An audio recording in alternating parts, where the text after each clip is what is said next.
only thing we have to fear is in war, fear itself. there is no substitute for victory. Let us never negotiate out of fear.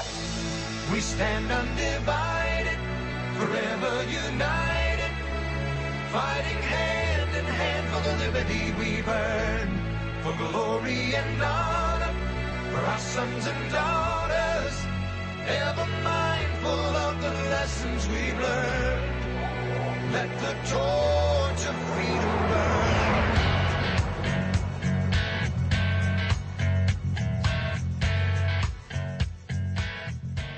Welcome to WallBuilders Live with David Barton and Rick Green. Today we are picking up where we left off yesterday in a two-part series with Catherine Engelbrecht. She spoke at the ProFamily Legislators Conference a few weeks ago on True the Vote. I'm telling you, amazing lady. I was blessed to get to go do a Constitution class for her group there in Houston several years ago when they were just getting started. And I'm telling you, they have done amazing work, not only in their area, but also now exporting that around the country. And just a great lady, great patriot, and something you're going to really enjoy today. If you missed yesterday, go to our website at wallbuilderslive.com. You can get yesterday, and today, of course, is the conclusion. We're going to pick up where we left off. Here's Catherine Engelbrecht at the ProFamily Legislators Conference. And it's like this, like a bad CSI episode where you imagine the wall of this organization knows that organization. It's like they're all like pinpointed together with thumbtacks and yarn, like how we're all connected, right? So all this was happening. We put in one of our counts in the lawsuit was whether or not we're a 501c3, up or down, yes or no. Then we had counts related to damages because we'd obviously spent a lot just to keep up this game with them. But more than the money damages, we wanted to know who pointed the cannons in our direction. Where did that decision come from? Who made that directive? And we were committed to peeling back the layers of this story to get to that place, because I have still a memo, frankly, on Obama-Biden letterhead from 2012 written by Bob Bauer, who was the then general counsel to the president, 6-page memo that begins and ends with the threat that True the Vote represented to the campaign. Don't tell me that they don't know what's going on in the West Wing.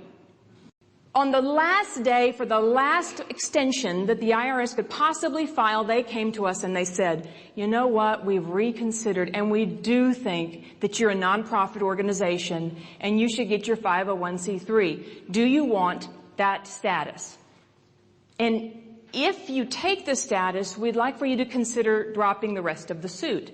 And we said, oh, we'll consider that. That'd be great. So you're going to give us our 501c3? And they said, yes, we will. And we said, well, that's fantastic. We accept. And they said, will you drop the rest of the suit? And we said, no. And so then we went on into this next year. That's when they filed for it dismissed. Okay, so a couple weeks ago, federal court judge comes out and says he agreed that the case should be dismissed. And in his statement, he writes that clearly we were targeted, clearly what happened to us was wrong, but because there's not really any provision in the tax code that gave him any leg to stand on as to what to do, because when the tax code was written, it wasn't ever written apparently with the mindset that it would be used to weaponize against private citizens. So since that hadn't ever happened before, well, in this judge's opinion, it probably won't happen again, and it's unfortunate, but, what are you going to do? And in that decision, essentially gave carte blanche to any federal agency that wants to do this moving forward. So, ladies and gentlemen, what does our story tell you? What is the moral of the story? The story is this. It is increasingly, I believe, a story about the liberty of the people versus the machinations of an out-of-control tyrannical government. A government I recognize that none of us as pro-liberty legislators in this room are a part of, but you are on the front lines of fighting against. So let's talk about some solutions as it relates to what you can do for elections, what we are seeing, and things that you should be aware of. When I first started True the Vote, people were quick to tell me, you need to get behind a candidate. You need to be a part of supporting your local political party because You're playing at the margins with vote fraud. I mean, how much vote fraud is there really? Well, my question always is, how much is okay? Is it okay if we just cancel out your vote or your vote? Is that all right? If there's something we can do about it? I mean, why is it that as a nation we embrace the idea of photo voter identification, but we have a federal government and the Department of Justice that is suing those states who try to enact it? What does that tell us about the motivation of the federal government? What does that tell us about the idea that free and fair elections should be held as a priority? In this country, and you can read report after report that'll confirm this, 1 in 8, roughly, 1 in 8 voter records are incorrect, 13%. Now, many of you have just come out of elections. Can 13% of a voting base swing an election? All day long, right? Over 10% of the counties in this country have, listen to me now, over 10% of the counties in this country have more than 100% of their eligible population registered to vote. That's a heck of a voter registration drive there. More than 100% registered to vote. There are over 2.75 million people who are registered in more than one state. There are, give or take, about 3 million dead people still on the rolls. These are game-changing numbers. Now, recently what's come to light is the trouble that we're going to face increasingly with non-citizens on the rolls.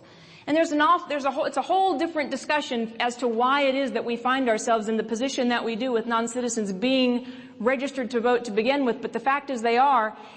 And the scary thing is, it looks like we're headed to a place where we're going to see this problem times 5 million or so very soon. Don't kid yourself. The sanctity of our elections is in peril. There's a reason that 80 some odd organizations left of center in 2012 spent in excess of $1.69 billion to undo measures that would help protect election integrity, measures like photo voter identifications, measures like encouraging states to do common sense voter roll maintenance. How many of you are here from Kansas? God love Chris Kobach. Let me tell you, he's taken one for the team. And he is doing it the right way by saying it's not okay.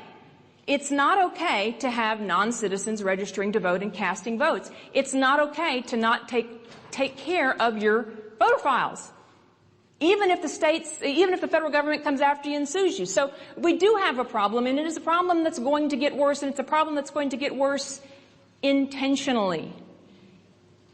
This is not, I haven't been around politics all that long, but I've been around long enough to hear it said repeatedly, oh, the pendulum always swings back. Ladies and gentlemen, I submit to you, this is a new game. This is not R&D and the balance of power. This is not that. This is playing for the whole thing. This is all in. This is an all-in moment.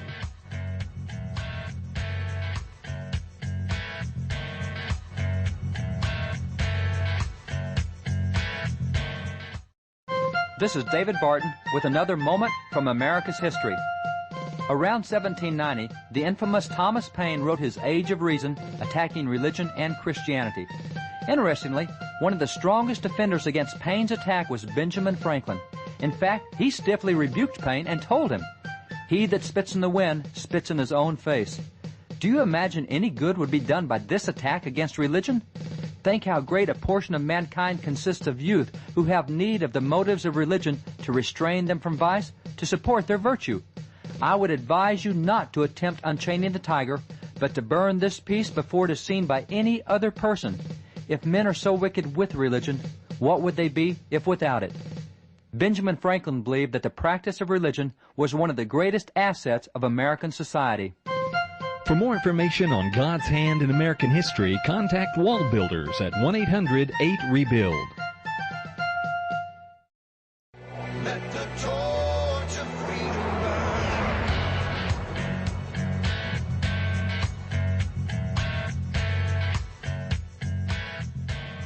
We either stand on the side of liberty and trust the American people enough to restore liberty to them, or it's all going to go. It's all going to go to the federal government. There are countless times that you can hear our current Attorney General Eric Holder talk about his desire to see universal voter registration, meaning that if you exist on a federal roll anywhere, you're automatically registered to vote. That then sets in motion the federalization of elections, which is the next piece to the puzzle. Okay, so what can you do about all of these things, and what would I hope that you would consider strongly bringing into office in these new sessions that are going to be happening coast to coast? First, be aware of something that is coming called the Voting Rights Amendment Act. The Voting Rights Amendment Act. It's a federal bill that was making its way through the House, has a partner bill in the Senate, and due to some shifts in power, it sort of went quiet. But make no mistake, it's going to find its way back. The Voting Rights Amendment Act is scary because it is a Trojan horse. So often federal government officials want to sign on to something that says voting rights because, oh, it's also, we always want to have everybody have voting rights. And my word, that's true. If you are an eligible voter in this country, my word, you should be given free access to vote without question. Nobody disputes that. But the Voting Rights Amendment Act does something in this country that we've never seen. It literally gives all the control that the states currently have to run your elections, it gives that over to the Department of Justice. The Department of Justice now will call the shots on whether or not you can have photo voter identification, on whether or not you can enforce new laws as it relates to election integrity. It divides voters on the basis of their minority classification, on the basis of the color of their skin, so that some of us are fair, but others are more fair. This is something that you have to get into the weeds of the legislation to recognize. The states that it's going to come out and get right out of the gates: Texas, Georgia, Louisiana, and Mississippi. Those are the 4 states that it will put immediately under control of the Department of Justice. It is an end around what the Supreme Court said when it did away with preclearance. It is the fix to what the Supreme Court gave us when it said that preclearance was a holdover from the 60s. Be on lookout for that. And if you see it coming, stand strong against it and do not be fooled. The Voting Rights Amendment Act, be very, very, very careful of signing on to those that would tell you that it's all about voting rights. It's about voters' rights. It's about voters' rights. Second thing you need to watch out for, in my opinion, is the continued onslaught of lawsuits that are coming down through the states when states try to clean up their voter files. There are efforts in play now, particularly in Kansas, where you have cross-state check programs where states are comparing voter rolls. But ladies and gentlemen, if those are only happening at the conclusion of elections, you're not getting the benefit of making sure that your rolls and your records are accurate going into elections. What we hear so often from secretaries of state, and there were a number of good pro-liberty secretaries of state elected just a few weeks ago, what we hear so often from them is, we recognize the importance of maintaining good files, maintaining good records, but we want our legislators to put in a bill form something that mandates that we do this, that mandates that we keep our voter files clean. I can tell you right now that that's what's going on in Texas. Texas will not participate in the cross-check program in Kansas because they want the legislature to tell them to do it. And Texas isn't alone in that mentality. You guys need to be the ones to lead the charge to say it is not okay that we have roughly 6.4% of all non-citizens in this country actively voting. It's not okay that we have 1 in 8 of our voter files being corrupted. Even if it means taking that into private industry to have those voter files maintained, it's incredibly important that you show leadership there, because without it, The federal government will do exactly what they've done with Obamacare, register people through the back door. And if you don't know about what's going on with Obamacare as it relates to voter registration applications are tied to every single Obamacare application. And when the first marketplace opened for Obamacare, there were seminars going on led with glee by the radical left. In fact, I have a binder that came from one of the seminars, and the title of it was How to Register 67 Million New Voters Under the Affordable Care Act. This is a real thing that is really happening, and it's incredibly important that you show leadership in making sure that your voter files are clean.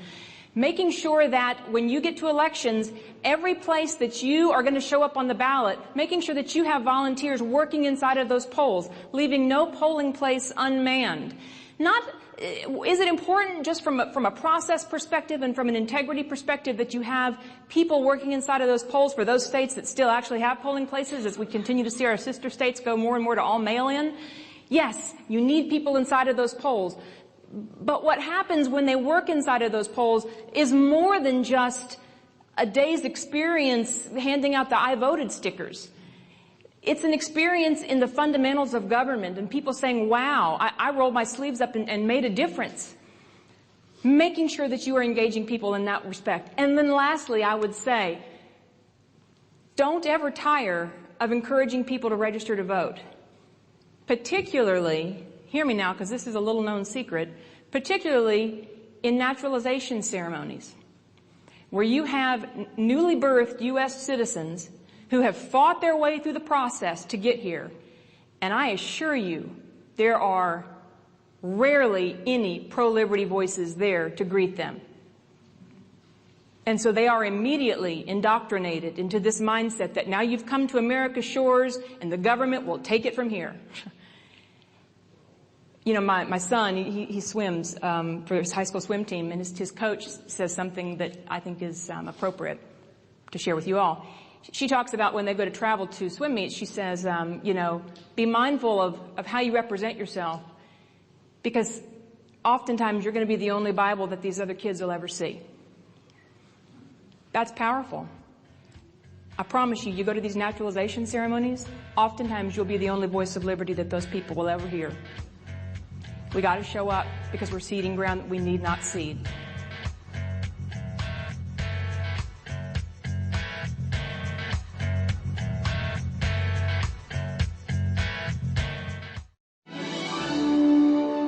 Hey, this is Tim Barton with WallBuilders. And as you've had the opportunity to listen to WallBuilders Live, you've probably heard the wealth of information about our nation, about our spiritual heritage, about the religious liberties, about all the things that makes America exceptional. And you might be thinking, as incredible as this information is, I wish there was a way that I could get one of the WallBuilders guys to come to my area and share with my group, whether it be a church, whether it be a Christian school or public school or some political event or activity. If you're interested in having a WallBuilder speaker come to your area, you can get on our website at www.wallbuilders.com, and there's a tab for scheduling. And if you'll click on that tab, you'll notice there's a list of information from speakers' bios to events that are already going on, and there's a section where you can request an event to bring this information about who we are, where we came from, our religious liberties and freedoms. Go to the WallBuilders website and bring a speaker to your area. Let the torch of freedom burn.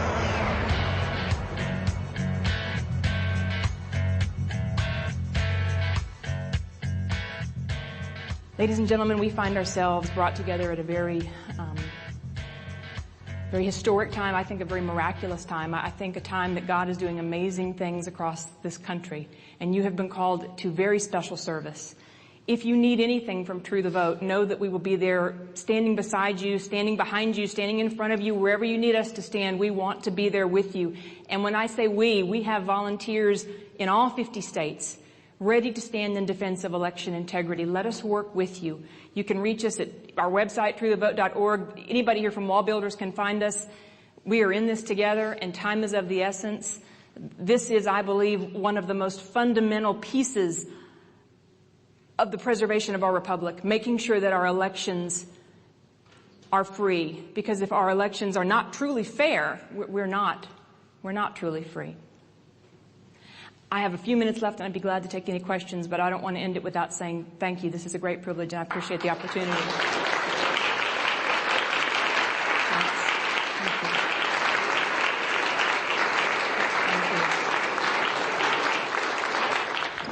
Thank you very much. I certainly appreciate your diligence in this area. I am a state senator from Colorado, which has certainly it's been a laboratory for the left when it comes to elections, and I think everybody got one of these DVDs on Rocky Mountain Heist. But this last couple of years, we got pushed onto us all-mail ballots, right, same-day voter registration, and this is in the light of virtually no identification required. Right. A copy of a utility bill showing an address in your name is sufficient to become a registered voter and get a ballot and put it in and vote. The part that has concerned me the most is the all-mail ballot system, particularly in a mechanism like they put in place in Colorado, where literally hundreds of thousands of ballots have been sent out to people who aren't there, in college campuses, people who were on the voter registration rolls many years before, and I wonder if you could address that a little bit.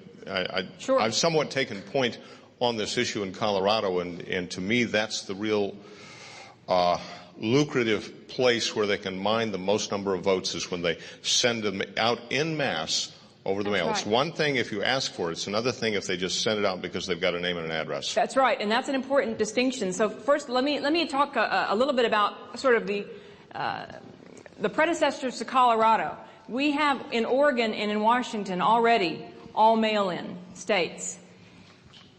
In Colorado, we watched the vote go down on the floor of your legislature when they voted in all mail-in, and just shook our heads, because you have a deadly combination of same-day registration and all mail-in. And unlike in many of our states where you have, when we say mail-in or all mail-in, where you have to request a mail-in ballot, as the senator said, in Colorado, if you're on the roll, you get a ballot. If you're not on the roll and you want one, you can register that day and still get a ballot. And then they count them, and there is zero, well, I shouldn't say zero, but there is very little accountability because those checks and balances have been removed. How do you undo something like that? It is not easy. It is very difficult to unring that bell. I can tell you right now, there are citizen efforts afoot to try to reel back in that legislation.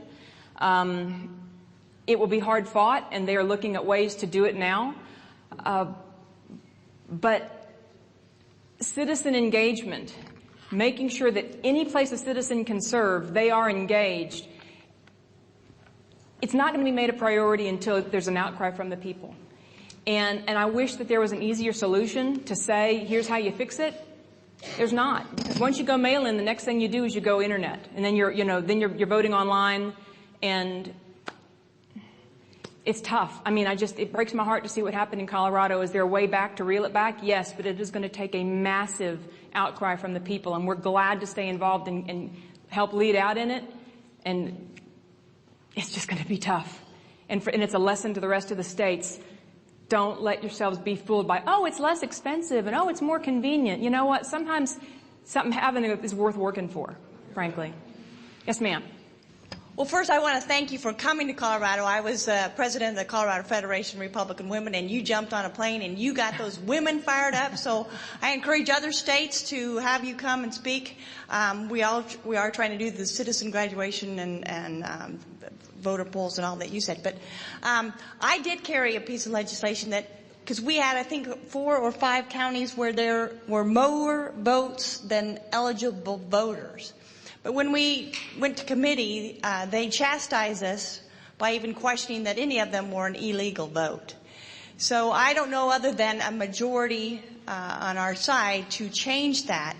I was with our Secretary of State, who Scott we were Gessler, sure, brutally beat up in that committee. So I guess the only thing is to say is, if the majority rules, or do you have any ways to counter the argument that how can you have more votes than eligible voters? I guess what would be a tool that I could even run that bill again with better You know, I mean, we've actually gone and sued counties over this and have won and I never imagined that I would see as the inside of as many courtrooms as I have in these last few years. But you know, sometimes litigating is one of the only ways, because it gives, frankly, it gives legislators, you know, a new forum to say, well, look, I mean, we got people suing us over this, and all of a sudden, you know, the wheels start moving a little differently. Maybe it's something we can talk about, because I know I'm running out of time. There are absolutely ways and points that you can make about why. I mean, doesn't it just seem sort of like counterintuitive, like, wow, why would it be bad that more than 100% of the people are registered? How is that even possible? But it's, you know, I mean, logic has left the building a long time ago. This is no longer about, as I said earlier, it's no longer about voters' rights. There is a fringe radical element in this country that uses the vote to protect their power base. It has nothing to do with returning liberty to the people. It has everything to do with returning power to them. And so they are going to do all they can, because, my friends, they are this close to the winner-take-all moment. So I'd be glad to talk with you about it more, because there are ways you can push back against it. Let's thank Catherine for all she does. Well, folks, thanks for listening today. That was Catherine Engelbrecht on True the Vote at our ProFamily Legislators Conference a few weeks ago. We're so thrilled we got to share that with you. Find out more at our websites today at wallbuilderslive.com and wallbuilders.com. Thank you so much for listening to WallBuilders Live with David Barton and Rick Green. We stand undivided.